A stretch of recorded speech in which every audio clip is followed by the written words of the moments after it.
Ain't you sick of giving me your money? Oh,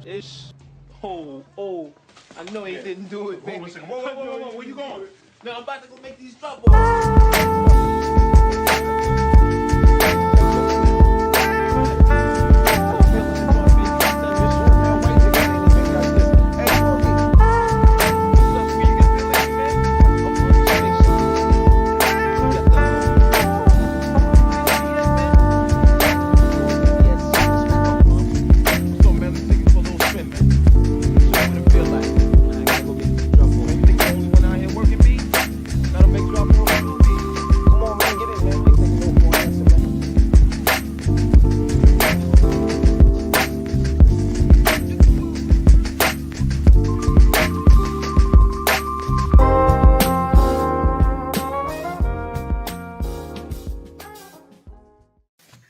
Yes, welcome, episode 10 of the Black Currency Podcast.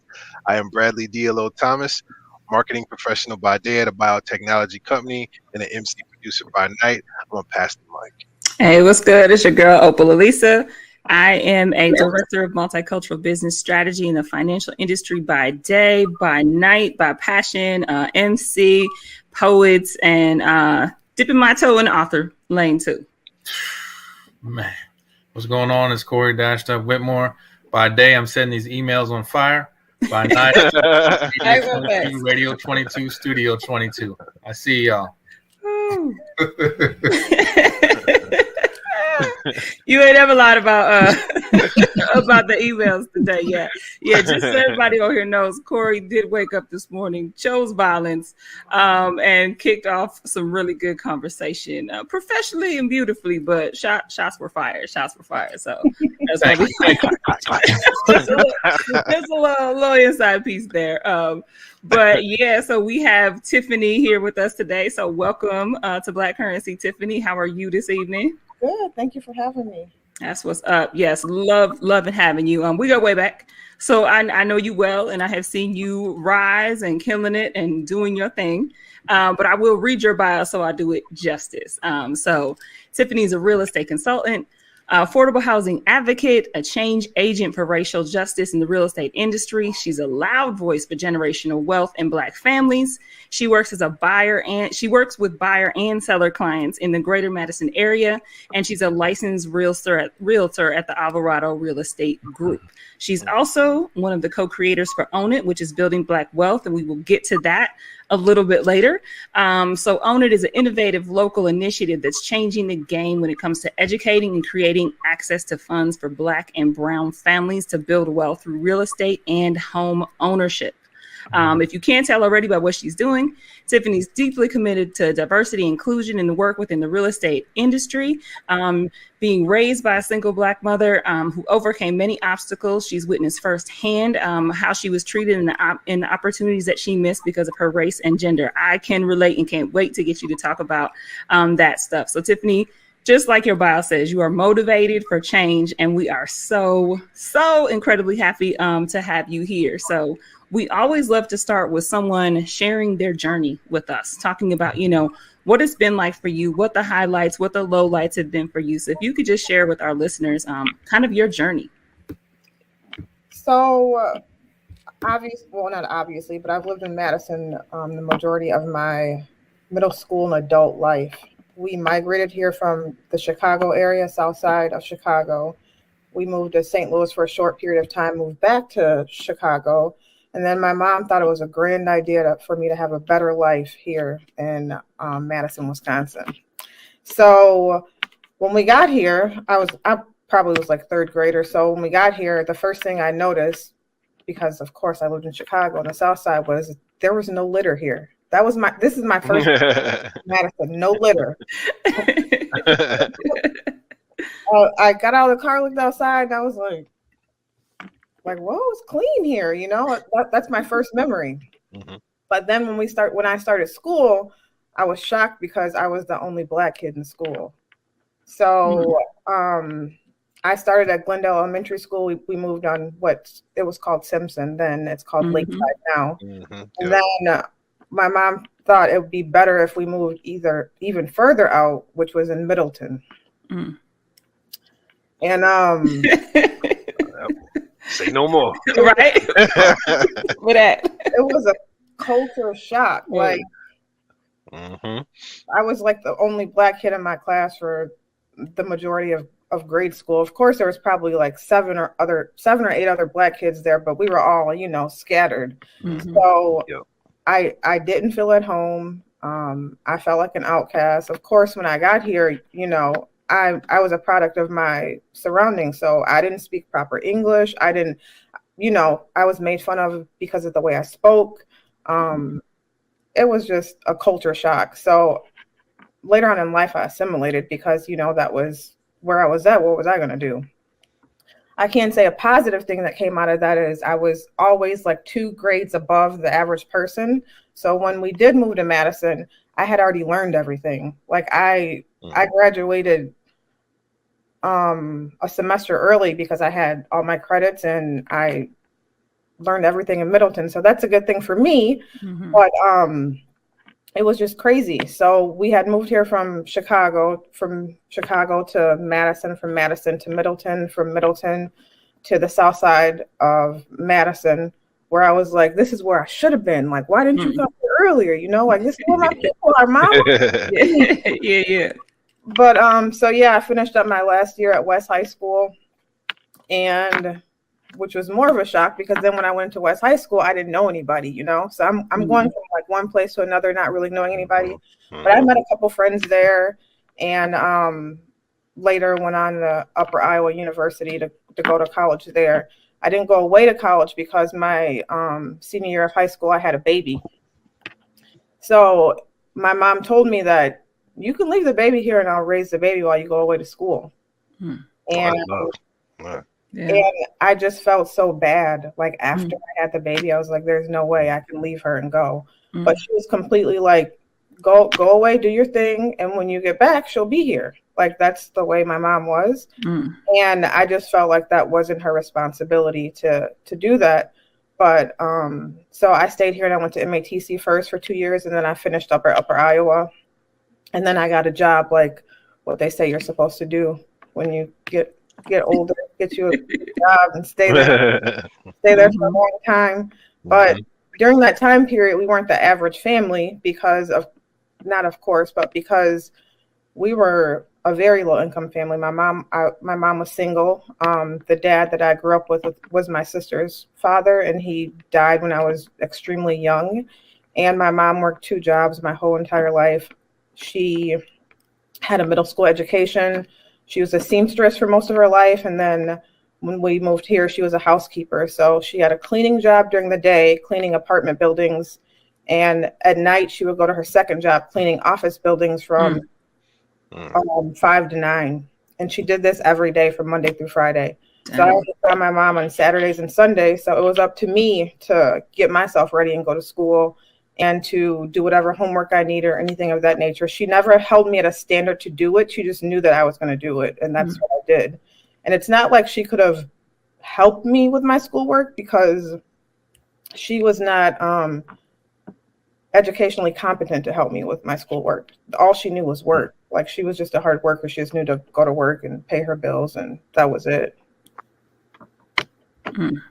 So deep. Thank you for sharing all of that with us. I'm like, I didn't even know half of that about you. You know what I mean? So thank you for sharing that. I wanted to chime in and ask about, and it's crazy you tell that, that story is kind of what I'm exploring in a different podcast. We pick up the mic with African-American juniors and seniors, and we discuss racial disparities in education. And your story mirrors so many others here. It feels like I've heard it multiple times. So I'll save that for a separate conversation. But I am curious about your life philosophy. What is it that you cling on to or hold on to that's something that helps you get through the ebb and flows of life and business in general? Do you have a life philosophy that you kind of subscribe to? My life philosophy is whatever you're seeking, it's seeking you too.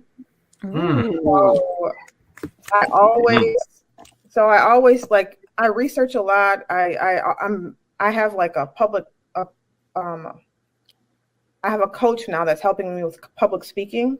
And so like I've been putting like all of these dominoes up, like each time, like writing things down or doing whatever I want to do. But every time I think about something or write something down or I'm interested in something, God or the universe has a crazy way of placing the correct people in my life at the time that I need it, like in my path. So for instance, I moved brokerages approximately 2 years ago because the brokerage that I was at was not serving me. And to be quite honest, I was just mad because a lot of things were going on in regards to Black people and the Black Lives Matter and us just not being treated fairly. And I worked for a big brokerage, and a lot of police brutality was going on. And I was sitting there and everybody was making statements about what's going on and we're in support of this and blah, blah, blah, blah. And my brokerage, that is a multi-million-dollar brokerage, would not say not one thing. So I emailed the manager, the assistant manager. We had a conversation and they were like, we're going to say something or another, but it wasn't fast enough. Like, lead the way in this. Woman that is working in here with only however many Black people in this office, but I don't feel like you're supporting me right now. And I felt bad. It's like George Floyd could have been my brother, my uncle, anybody, right? And you're not saying anything, and it's upsetting me. So that just kept going on, and then I reached out to someone and asked her to go to happy hour. And that someone that I reached out to is the brokerage that I went to because they are an anti-racist brokerage. Love that. They have a big Black Lives neon sign and Black Lives Matter sign in the window. They do a lot of stuff in regards to minorities and helping and donating. And I didn't have to suppress my Blackness. Like they understood, like if I'm talking to you right now, like I'm not angry, but I'm passionate. But somebody that doesn't look like me might think that I'm angry, and I'm just sick of it. So just to go back to what I was saying, just whatever you're seeking is seeking you too, and that happens more times than not. So that's been my motto, and I've gone through that, and I've gone by that, and it's been a long process to get me here. But that's my motto. That's what keeps me going, and it's been working for me. I love it. Thank you. Love it too. Yeah, I absolutely love it. By the way, I'm taking notes, so listeners, y'all know we tell y'all to do this. Like the people that come on here always drop jewels and knowledge outside of the financial things that we get to talking about. So pay attention when you got somebody on here dropping jewels. So I actually grew up in Madison too. I graduated from Madison West, so I'm glad you a regent. Am I really though? No. I really did. I didn't know who you were until I read your article, and so I did some Facebook stalking on you, and I noticed that you were in a cool picture with this brother named Noel Barnes, and it looks like y'all had got a deal done. So from that point, I was like, "Yo, I can't believe like she's coming on the show. We get to talk to her because that's good people." So I kind of wanted to go into. I know you're a realtor, or you're a consultant. So okay, what's your day like? So my day is like, I go to the office every single day. So I go to the office after I drop my daughter off at school, and I work on my business in the morning from about 8 to 12 or 8 to 12:30, and I work in my business after that. So in my business, meaning that I'm outside. So either I'm meeting with people or showing people houses or anything of that nature. When I'm working on my business, I'm usually in the office consulting with either buyers or sellers about either buying homes or investment properties or referring people to different lenders. Or lately, I would say this past year, I've been having a lot of people saying that we want to work with a Black lender. We want to work with a Black agent. We want to just have I've had one all Black transaction but my first one was last year. So we had I was on the buyer side. The lender was black, and the buyers are black, and it was just crazy. Like it was crazy. It doesn't happen here. I'm sure it happens other places, but it was crazy, amazing. So that's what I'm doing most of the day. So I get up and I hit the floor running. I work probably 7 days a week, to be honest, 7 days. I've had some pretty long days lately because we're in the spring market. So I'm usually working from like 8 to 8. And then after 8, my brain's probably still on. And I'm doing a lot of volunteer stuff too, with people who aren't actually, they want to buy a house, but they're not actually there yet. So they need some guidance on how to get there. And I found out in this lovely market, a lot of people are ashamed or embarrassed because their financial outlook doesn't look like the next person.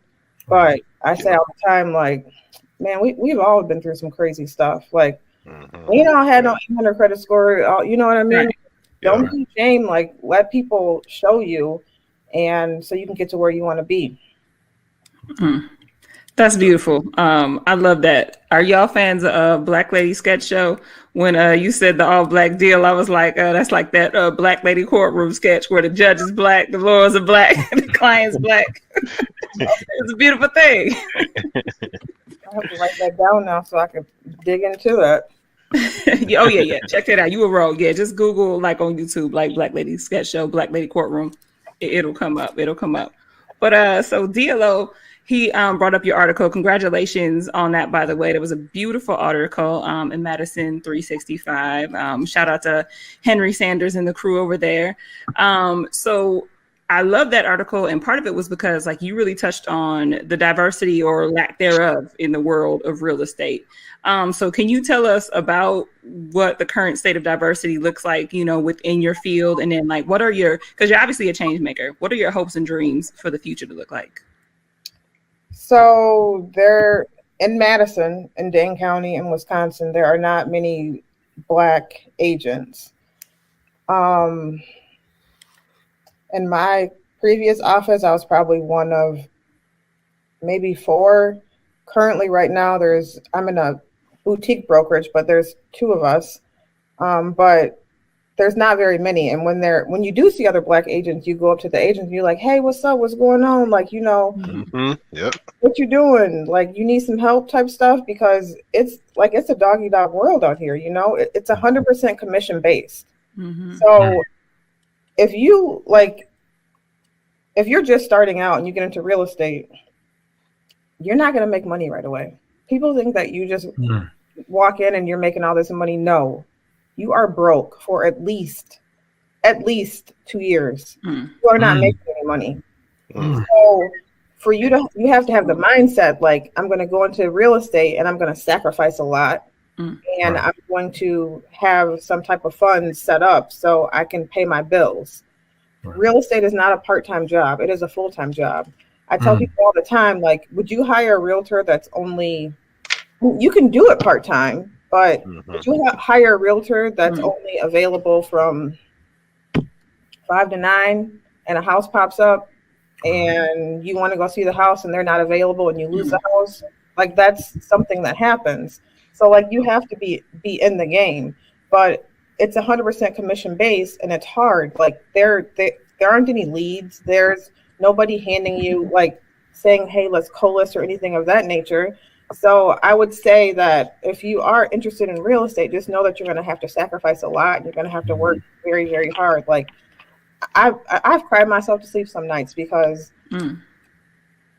I'm 100% commission based and all I have is my salary right here. Like, when I started real estate, like, I had a daughter that was playing club volleyball, and it was $1,500 a season. Yeah, that's expensive. And, like, I can't, like, am I supposed to say, no, you can't go play club volleyball because I made this decision to give you a better life to do this, but it's just not paying off right now, but hold on, wait on me. Right. You got to make things happen. So one of my goals is like, in the future, I say this, we have WRA, it's called Wisconsin Realtors Association. So there's a minority grant that they have that they help minorities with, like their first year of their dues or something of that nature. But I would say that if you are a Black or brown person, because it's harder for Black or brown people to dig into real estate, because number one, not everybody wants to work with a Black agent. Some people don't think we're competent. Some people are scared of us. Some people, everybody doesn't want to work with a Black agent, and that's okay. Like, it's your personal preference, and I'm not offended by that, because if you don't want to work with me, somebody else will. So that's completely fine with me. It's your own personal preference. But my goal is to have something offered that states that, okay, if you're gonna commit yourself to a year to be a realtor, or 2 years, we'll pay you like a stipend to get you by. Because nobody can work for free. And basically that's what you're doing your first year or two, is you're working for free. My first year, I had 2 transactions. My first transaction was my daughter's grandparents. Wow. My second transaction was somebody I met at an open house. So how much did I make my first year?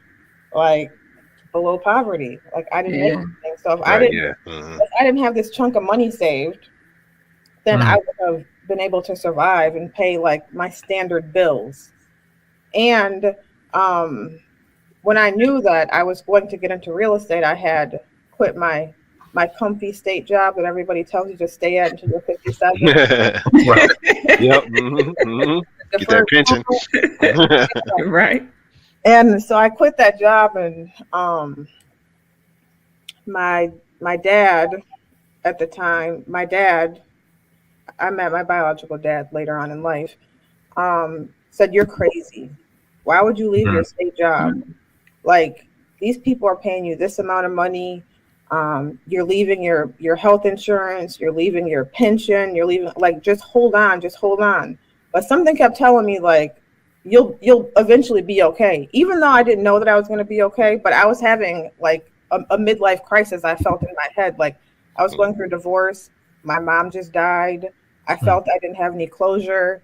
And I was just angry and sad, and I had all these feelings and emotions, but I knew that, like, I think after I came back from when my mom died, I looked around at the people around me at my state job, and I said, I can't sit here until I'm 57. Like, this is not for me.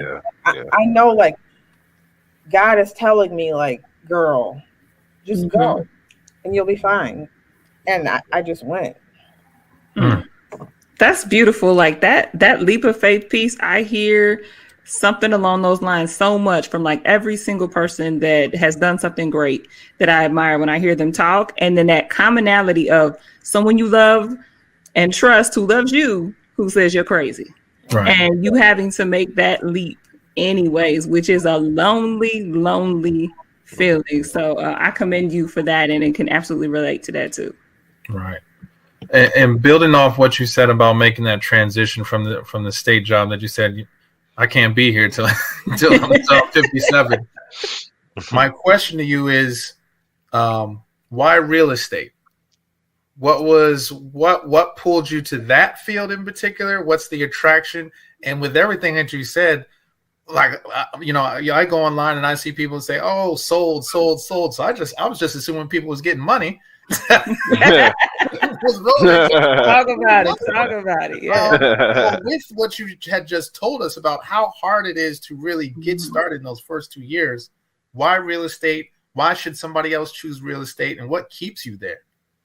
I've always been interested in real estate since I was young. Like, we would go down south to my family's. I would spend my summers in Kentucky. My mom would send me with my aunt and uncle in Kentucky, and I would spend my summers there. And my uncle in Kentucky had a lot of real estate, but I couldn't comprehend back then because I was so young. But we would go to like different houses, and he'd say, "I own this land over here, I own that over there." And then I'd come home and I'd be like, "So why are we in this apartment then if Uncle Joe owned this? Like, what?" I'm not understanding. So then, like, I would like pick up magazines and see for sale, like, things that were for sale, or we'd drive by and see like for sale houses, and then I'd just be interested in it. And then as I surrounded myself around people that were investing their money in real estate, and I hear conversations about how much money they're making and what they're doing, Right. I got interested. So then I started researching, like, well, if I do this, I can do this. Or if I do this, I can do this. Because mind you, nobody in my family they've never owned a home. Like nobody taught me anything about credit, about home ownership, about leveraging the money that you have in your home, like none of that. So either I surrounded myself around these people that knew this, or I did my research on my own. So when I did quit my state job, I was going through that, little midlife crisis, but I was smart enough to know that I needed some type of income coming in. So I took another leap of faith and didn't really know anything then still. Bought a 4-unit building in Bloomington, Illinois. That was $57,000. I bought it with a friend, and each unit rented out for $500. Nice. So even though I didn't know the concept of what I was doing, I kind of knew what I was doing, right? Because nobody taught me. So I knew that if I quit my job, then I'm not going to have any income, so I won't have proof of income to buy something. So I better do this before I quit my job, and then I'll have something in. So it was kind of like I was on this path all along, but I just never knew I was on this path. And I wanted to be able to come and go as I pleased. I wanted to be able to drop my kids off at school, to pick them up from school, to volunteer at my kids' school if I wanted to. And I didn't want to be stagnant in my income. I wanted to be able to work so hard that my income showed for it. And when I was at the state of Wisconsin, I could process those claims with my eyes closed, but I'm still going to make the same amount of money at the end of the day. It doesn't matter if I process 5, if I process 30, like it doesn't matter. But it matters if I produce 5 million in sales or 20 million in sales. That's something that I'm doing. I have control over that. Right. I wanted to be able to have control over my income and then pave the way for my kids so that they wouldn't have to worry if something happened to me, or to leave them something and then to leave my grandchildren something. I wanted generational wealth for everybody behind me. Like I wanted to break the generational curse and not my kids being brought up on food stamps and medical assistance and low income housing and anything of that nature. Not saying that there's anything wrong with it, because I lived in low income housing. I've had food stamps. I'm saying that I don't want I wanted to pave the way so that my kids would have something different. So that's how the whole real estate started. But I think that I've always been on the path, but I just was so focused on what everybody told me that I should do, or what everybody around me was doing. Like I didn't have the proper circle to think outside of the box. Yeah, that's an amazing story. It's an amazing way to look at things and just kind of put things together the way that you did. One of the questions just coming to my mind. So did you use like a program, or was there like a method of how you kind of saved up your money before you decided to do the transition into real estate? Did you use any programs? Was there any advice that you got from anyone to just kind of stack that money up, because you already knew it's almost like you knew you were going to do real estate 2 years before you did it, right? The way that you're talking about it. So I'm just kind of curious about like how you did that. I think that I didn't use any type of program, but I just started probably in my late 20s, early 30s. I started saving more money than what I had. Like, before, when you're younger, like you get the new Air Max that come out. Yeah. And then I started saying, like, I'm paying $150 for those Air Max. I'll just, put it in the bank or whatever. Or my dad started saying stuff like, hey, do you have these type of insurance policies for the kids? Like, you need to purchase these because they're young, and you can get cash back and dividends if you purchase this. And then I started like writing things down on paper, like, okay, then if I could go to Outback and spend $50, I guess I could get this insurance policy. So I just started being a little bit more frugal, but not as frugal. Like I still bought everything I wanted to buy, but within my means. So I started living below my means. And it just started working out for me. And then when I started, this is another one, when I started, you know how you used to get those big tax refunds like back in the day? Yeah, yep. I just started putting the whole thing in the bank instead of tricking it off like I used to. Mm-hmm. Yeah, I like me some Outback too. I like they salmon. One thing I forgot to ask you about too that was on my mind was right now the market is crazy. Like I'm seeing like houses being sold in like 3 or 4 days. Like matter of fact, I just had my house sell. It sold in like 4 days. I saw that. Congratulations. Thank you. I'm trying to figure out like, is it better to be? I mean, first of all, I'm sure you got a lot more business in this type of market, but is this the right type of market to really be buying a house in right now? Or do you think it's better to maybe even build something or just kind of stay put? Like what's your advice from I would say it depends on what your needs are. Mm-hmm. So I know a lot of people say, hey, maybe we're gonna wait. Let's wait and do this or do that. But if you wait, what are the interest rates gonna be if you wait? Like, can you afford a house at 2% interest, 12%, 14%, 9%, or right now where they're a little bit above 4%? Like that's better than 9, 10, or 12. And then because supply and demand is so crazy right now, so right now there's not a lot of supply and a lot of demand. It's a seller's market. And yes, houses are going $10,000, $20,000, $30,000 over asking price. So if you think about it, are you going to stay in your house to get that money back? So if you're going to buy a house and move out in 2 years, like, is it really worth it for you to buy a house? But if you're going to buy a house and sit in it for 5, 7, 10 years, that's fine. But we're strong in Dane County.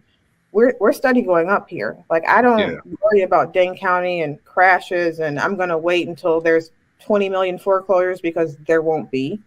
So I would say if you are in the position to buy right now, that you should buy. If there isn't enough inventory and you've written 12, 13, 14 offers on a house and you still haven't gotten a house and you really want a house, build a house or buy a spec home or buy a turnkey home, which means that a house that's already built and it's just going to be in the market, just going to hit the market. Like, who has these? Viridian has these turnkey homes. They're brand new, but you just can't go in and make your customized changes to them because they're already built. So I would say build. It's a set price.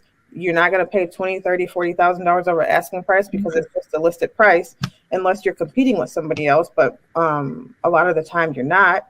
So I'm an advocate of if you're in a position to buy right now, to buy, because these rent prices right now are insane. Like insane. Yes. Yeah. Yes, they're insane. Yes. But if you don't get the responsibility of a house, then you can keep renting. That's fine. But buy your income property though. Absolutely. That's a good tip. Like, how did you have any fear, right? Because like I think that when you're telling your story, I'm like that's so bold, that's so courageous. Did you have any fear, especially when buying that fourplex, especially that it was in another state? You can't lay eyes on it every day. How did that feel for you? Yes, I had a lot of fear. I've always been a risk taker. I've always I'm just like, I always say I'm favored. Like I say I'm favored because I just have the mindset that it's going to work out. And if it doesn't work out, I learn from it. And then I'm not going to do that again.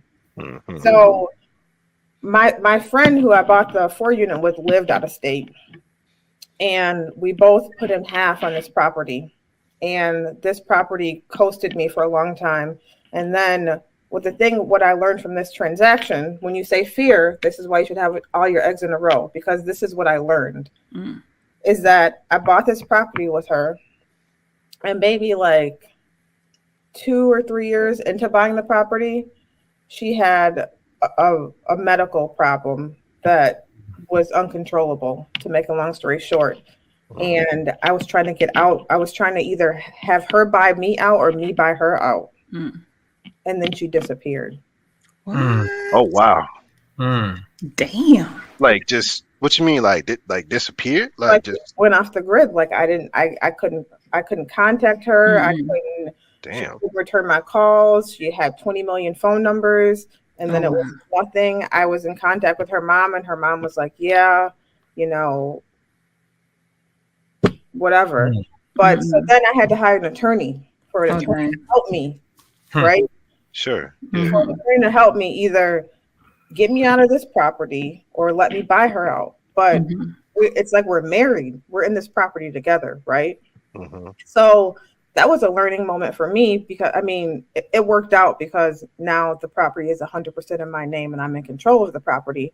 But that was a real stressful time for me because somebody that I had trust and I was in this partnership with was like not stable to make decisions on her behalf. And that was just stressful. And like for a few months, I was kicking myself in the butt. Like, why didn't you just what to do? So now people say like partnership and stuff in real estate. I'm like, no, I'm straight. Not me.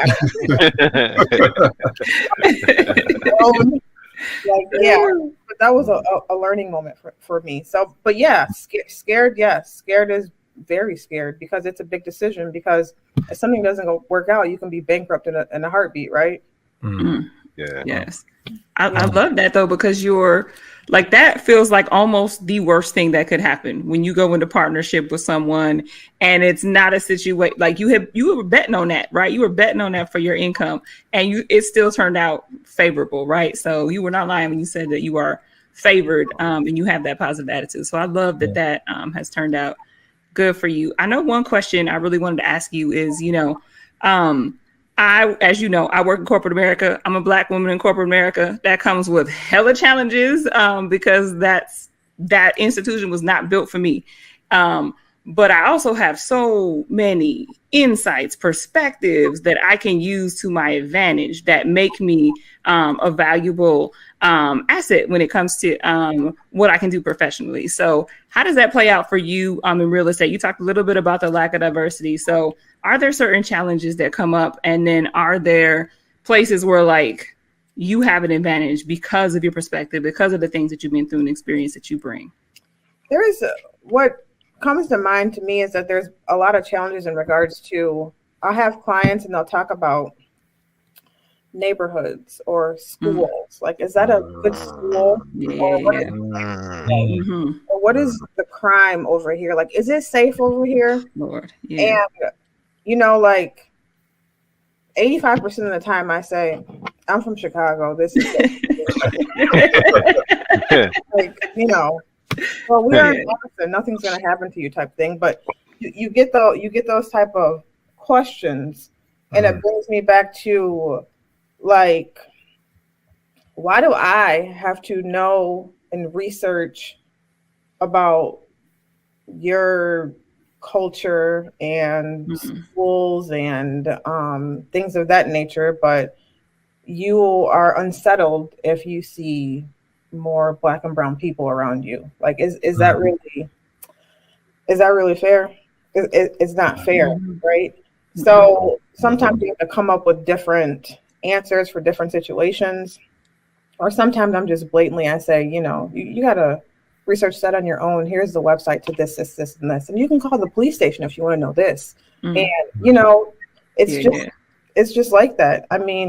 But another thing is that I'm real grateful for people that don't look like me that will ask me questions about things like, well, that person has a Black Lives Matter sign in their yard, and we heard this about Black Lives Matter.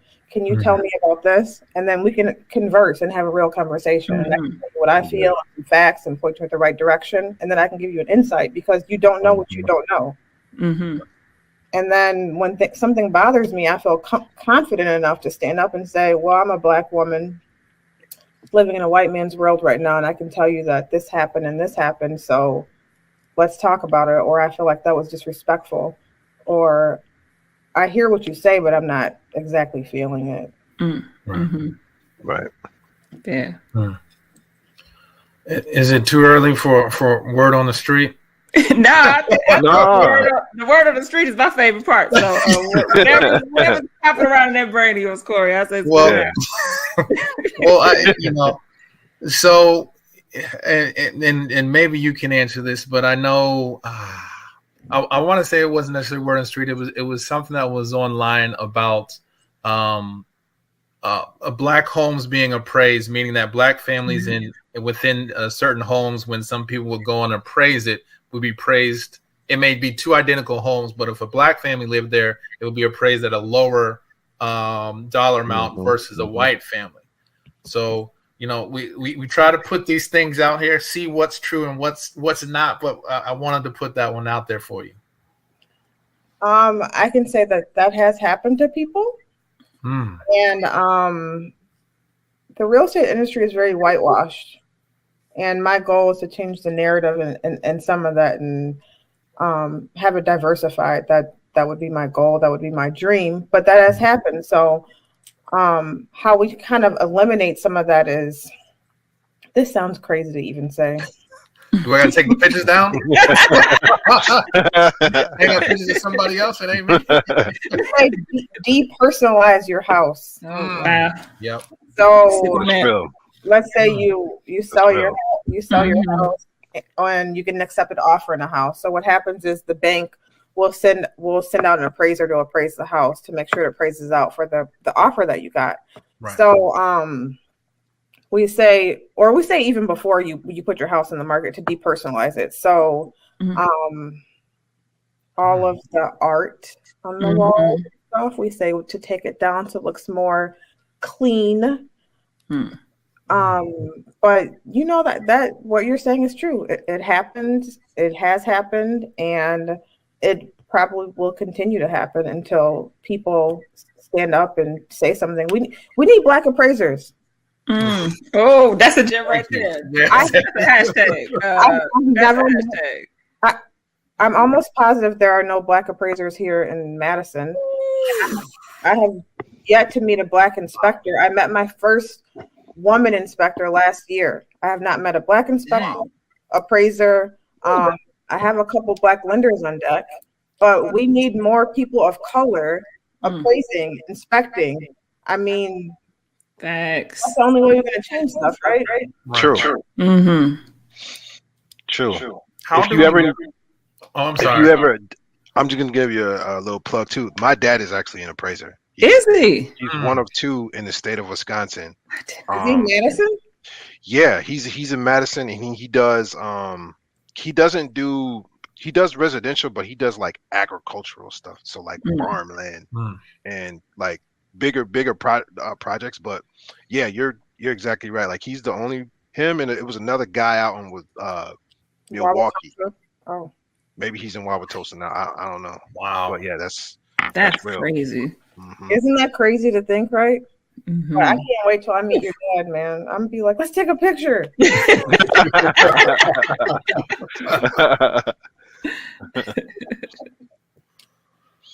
Oh, that's crazy.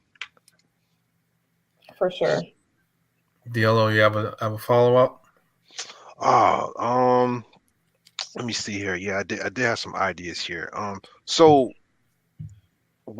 I guess have you been working a lot in the commercial space too? Because you said you own one property. I'm sure you probably have getting more since the time you bought your first one. But how's that market looking so far?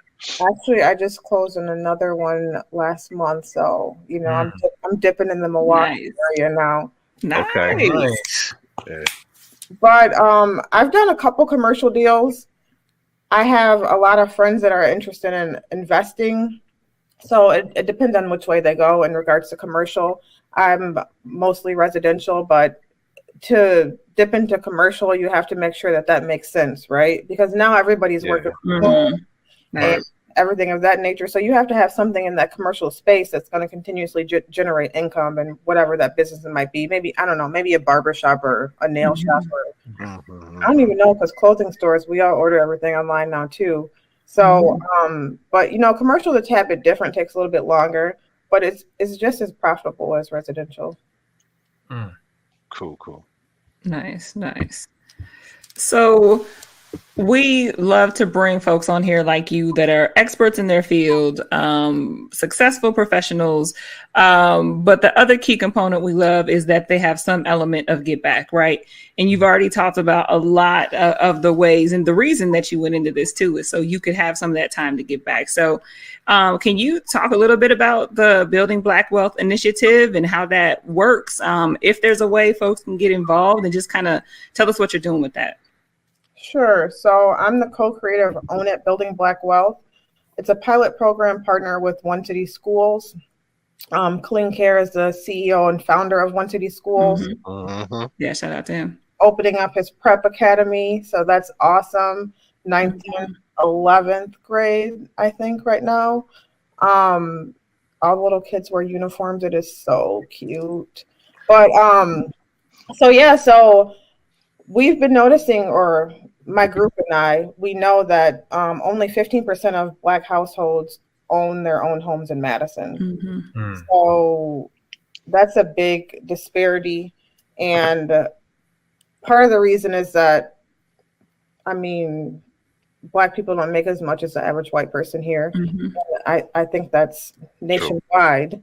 So we wanted to change the narrative, and changing the narrative is getting people into homes, because that's where generational wealth is, right? And I understand not everybody is meant to be a homeowner. That's just facts. Not everybody's meant to be a homeowner. I've had a couple clients that have sold their homes because they knew that the house stuff was too much for them. Like, it's like, where does the filter go? And what's wrong with the roof? Like, no, I need to get back over there and pay my rent and not deal with that type thing. So everybody's not meant to be a homeowner, but studies show that if you own a home, generationally, you'll have more money and you can continue to pass that down. So we were sitting around probably 2.5 years ago thinking about where we can donate money to for Black home ownership. Like, where can we donate money for Black home ownership that you can also get educated as well in regards to how to use your home to leverage other assets. And race-based funding is illegal because of the Fair Housing Act. So that's why we are partnered with One City Schools, because 85% of the school is minority. So it's a two-part program designed to address and work towards eliminating substantial barriers to wealth and home ownership for Black and brown people in the Madison area, or the staff and alumni of One City Schools along with the parents. So the program offers like a two-part component. So the first component is the education part, and the second component is the home ownership part. So you go through 2 series of educational classes in regards to home ownership and education, and there's a historical context in regards to that as well on how we got here. So of course, we're in stolen land. Black people were not able to own homes for hundreds of years. You go off to the war and you come back and there's the GI Bill, but you can't use it because you're Black. You have racially restricted covenants, and you can't live here or here or here because you're Black, because you're Jewish, because you're Italian. It's just so many.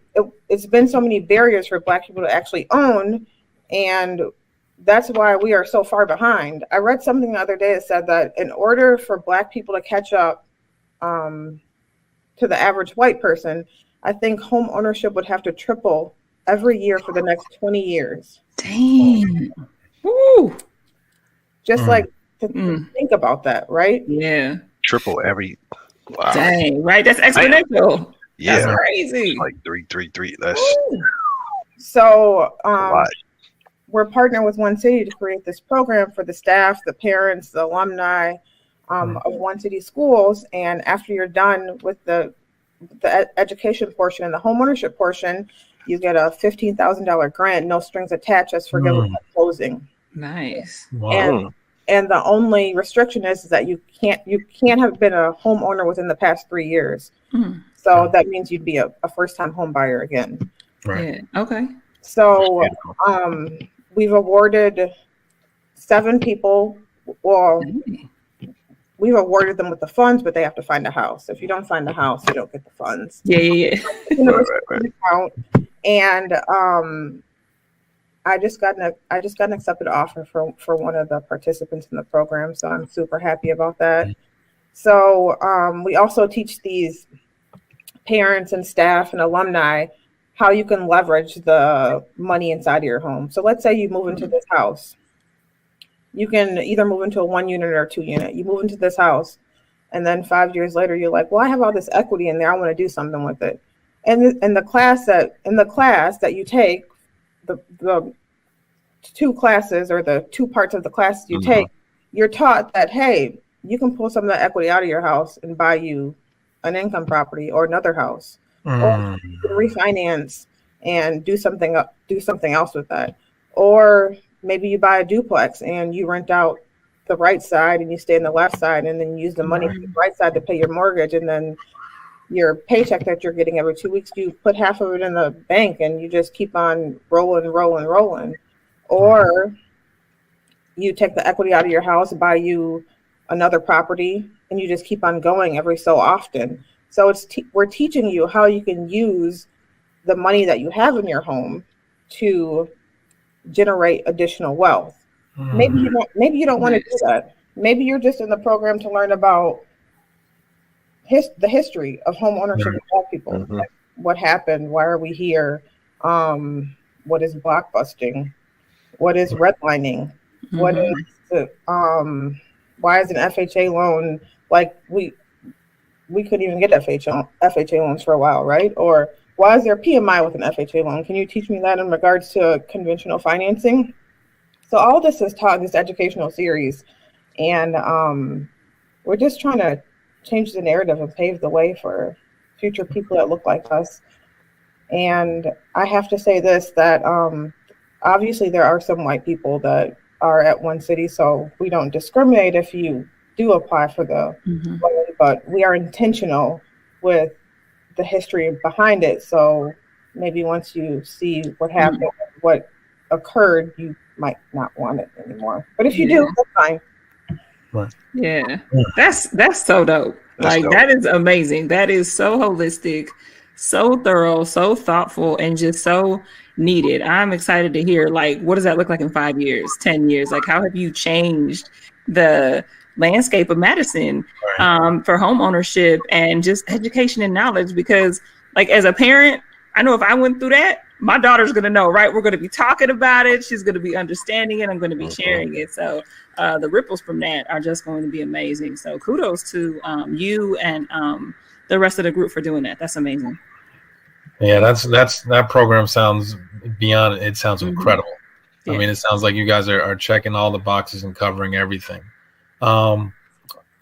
Speaking with One City, I had 2 questions from listening to the program. The first question is, what do you believe, beyond the history, what do you believe has been the biggest, I guess, barrier for Black folks when it comes to home ownership? Has it been the educational component? Has it been more of the finances component, meaning, you know, how much money I have down or credit or anything of that sort? What do you think has been kind of the biggest barrier to have to overcome to really start to either get into home ownership or even really investment when you're investing in real estate? What do you think that's been? I would say the first barrier is the money. So I don't want to say the average, but a lot of families, when they have children or other family members or anything of that nature, let's say you want to get a house, the parents will say, oh, okay, then here's $20,000, here's $30,000, here's $40,000. When I was in my early 20s and I wanted to get a house, okay. Like, what? Okay. 20 racks? No.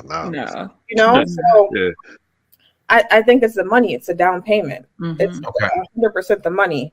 Number 2 is that it's, you don't know what you don't know, like I said before. Right. So you go in, you say, okay, then I'm going to go apply to get a loan. I got $5,000, $10,000, something of that nature.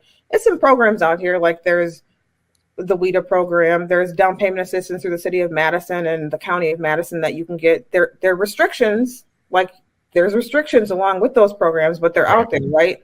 Mhm. So if, let's say I walk into a bank and I say, okay, let me fill out the application, let me get this. And Cindy across the desk say, okay, thanks, Tiffany. I seen this and I seen this. Looks like your credit score is 600. You owe for a past due, whatever, blah, blah, blah. So you're denied. I take that piece of paper and I go out and I say, oh, that's it. Right. And I go rent for 5 years. Yep. Instead of Susie saying, okay, Tiffany, you're almost at a 640 credit score, 660 credit score. How about you pay off this, this, and this? This will boost your score up to this. And then we wait for 6 months and you come back and then we'll get you into a home. Right. It's the education behind it. So if somebody doesn't tell you these steps and takes you by the hand or explains to you, then it's not going to be done, because number one, you feel some type of way going in there because you're like, dang, I don't know what's going to happen. And then number two, when it happens, you're like, dang, I shouldn't even went in there. I knew this wasn't going to happen. Instead of somebody uplifting you and explaining to you how the home buying process works, and then trying to help you get to that process. Right. So if we had like a partnership or a mentorship or something of that nature to get people there, that would be like ideal. And then if we were just completely honest with people and say, hey, a conventional loan is usually your best route. Right. Going the conventional way, you don't always have to put down 20%. You can put down less than that, but you're going to have PMI. How about after 2 years or 3 years or 4 years or 5 years, you refinance. So then you don't have to have that PMI, right? You have more money, saved up, anything of that nature. But nobody tells you this. Like, I wouldn't have understood. Like, if somebody told me this 10, 15 years ago, I'd be like, okay, what are you talking about? But like, if you just like sit the person down and explain more times than not, you write it on paper, show them a video, something, they'll get it. And I think there'll be an uptick in home ownership. But when you feel ashamed and bad and embarrassed because your credit looks like this, your credit score is not high enough, then that's probably not going to happen again. That's true. That's fact. Angst is real going into the bank. Didn't they just pick up Ryan Coogler and thought he was a bank robber? Yeah, I just seen that video. That was crazy. Director of Black Panther, but he's a bank robber. Yeah. But the second part of that I had to put that out there when you said that. How do we get more people, get more Black folks like yourself involved in real estate in all of those different facets, like you said, appraiser and different levels? How do we work to get us more involved, that can have more people, so we can have more access to more folks like yourself that can break it down for us and really take us through the process, even if we're not ready the first time we're looking for a property, but we may be ready later? How do we get more people involved? I think number one, just to go into the high schools and not just, I mean, I went to college. My daughter went to college. I want my middle schooler to go to college. But if you don't go to college, you can get a trade. Let's push trades. Like if I would have graduated and got my real estate license, I wouldn't have student loans right now. I took a week class and I took a test, and now I'm a realtor. Why can't somebody else do that, right? Right. So if we get more people, like, and then if you go to these high schools right now, these kids are like, I ain't going to school. I'm about to be a YouTube star. Like, no, how about you know, do this until you become a YouTube star, and you don't really go to college type thing. So I think we need to push non-traditional careers. Like, you don't always have to go to that 4-year institution and then go get your master's and then go get your doctorates. But if that's what you want to do, that's fine. But if you don't want to be in debt and you want to do something that will potentially make you a lot of money, let's push being agents. Let's have partnerships with banks and say, I mean, I like to see tellers that look brown and black. How about let's have a partnership with the bank and say, hey, let's take some high school students that can intern here. Maybe one day you might be a lender or something of that nature. Like, you don't need a college education to be a lender. My good friend has been in the banking business since she was 16 years old, and she's 40 now, and she's a lender, and she's never and she didn't graduate college. So like, there's different routes, but you just have to be intentional and passionate. Like, we want diversity. We want other people to help us. And if you're not passionate about that, or it's just not going to happen. So I try to push people and give them different options and explain to them all the time, but I'm only one person. We need a village. Right. Yeah. True. I love that. Thank you. That's You gems. need a village. That's real. Yeah, gems right there. Because I'm like, especially when you talk about like that experience, that example you gave us, right? Of same credit score coming within, and it's just the way that someone gives you the information back, right? And that lack of empathy, that lack of wanting to take another step for you, that is often, that's how Black and brown folks are treated. We just don't get that benefit of the doubt. We don't get that person across. If they don't look like us, they're not rooting for us. And like, I think we forget like how much power, like at the end of the day, all these big decisions, like it's a person at the end of the day, right? It can be one person that can make or break it. So I love that you are one of those people who is helping to work for the better. And as you say, make this a village of folks that is doing that. So you don't feel so ashamed, because that theme comes up on our show all the time. And it's come up in our own lives, and we've shared and talked about that. But just how shame and thinking that it makes you back away and you shy away from that can keep you from so many opportunities to build wealth for yourself and children. So I love that you shared that example, because that's all too common. For sure. Absolutely. So are there any kind of real estate related books or just lifestyle books that you kind of into right now that keeps you motivated, keeps you on your toes, just helps you strive for more things right now? I just read The Color of Law the second time by Richard Rock. Have you guys read that? I've heard about it. I haven't read it, but I've heard of it. Yeah. If you don't got time to read it, at least listen to it on Audible. Like, whoo, child, it is. It's intense. So I just read that for the second time. The Whiteness of Wealth by Dorothy Brown, and Outwitting the Devil by Napoleon Hill. That's a great one. Yeah. That's a great one as well. And the Bible, King James Version. Preach. Now I have read that. Let them know. Front to back, couple times. Okay, like God always comes on the show, by the way, too. Like, yeah, for sure. I always tell people, like, you don't have to be religious, but like there is something in there that you can resonate with, and you're like, oh, okay, yeah, always, yeah, for sure. But yeah, you guys should definitely read The Color of Law.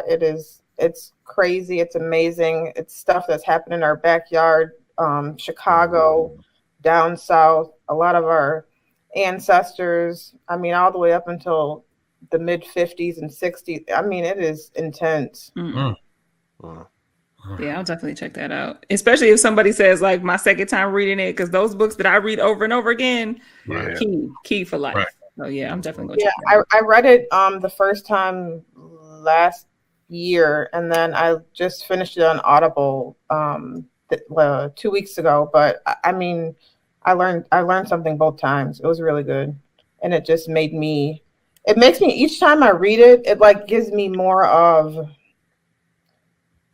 like, it gives me more energy, like more determination to go out and do something else, or to go out and tell somebody something else, because we're just so behind in time. And I just want, to be honest, I just want a melting pot here. I want to walk outside and it look like California. Yes. Right. Yes. Yeah, that would be nice. Minus the snow. Right. And I think we got to put together a Black Currency podcast book list. Yeah, we do. We do. All these incredible recommendations we get every episode. Man, we got to put together a book list. We got to make that happen. Yeah. I'm on it, man. I'm on it. Right. Well, Tiffany, we appreciate everything, all the jewels that you dropped, all the knowledge that you dropped. And you know, we're so appreciative that you're able to take the time to fit us in. I know you got a lot going on, and you got a speaking engagement coming up, and prep for that. So we're so thankful to have you as part of this episode 9 on this podcast. Do you mind if we put up for the folks where they may be able to get in touch and reach out to you? Sure. You can reach me via email. That's in the box, malonetiffany1@gmail.com. I am on Twitter as well. Don't come at me if you see something that you don't agree with. I'm a little unchained on Twitter too, so that's a good place. Right. Keep on going. Facebook as well. Tiffany at the Alvarado Group. That is my professional page there. If you have any real estate questions, comments, concerns, if you need to be referred to a black lender or a good lender, or if you have questions about Own It, Building Black Wealth as well. Wonderful. Cool. All right. Well, everyone that is tuned in, we appreciate everybody tuning in for another episode of Black Currency Podcast. You're gonna have to review this back. You already know. Even if you took notes, you still need to review it. So make sure to check us out. You can reach all the episodes through our Linktree/blackcurrencypodcast. You can find us on IG at Black Currency Podcast, and you'll always be able to check out our videos on youtube.com/radio22.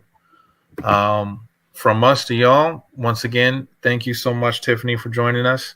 And for all our listeners, much love. Man, we'll see you on the next episode. Stay tuned.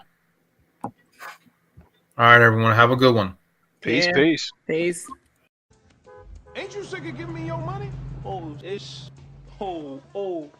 know he didn't do it, baby. Whoa, where you going? No, I'm about to go make these drop balls.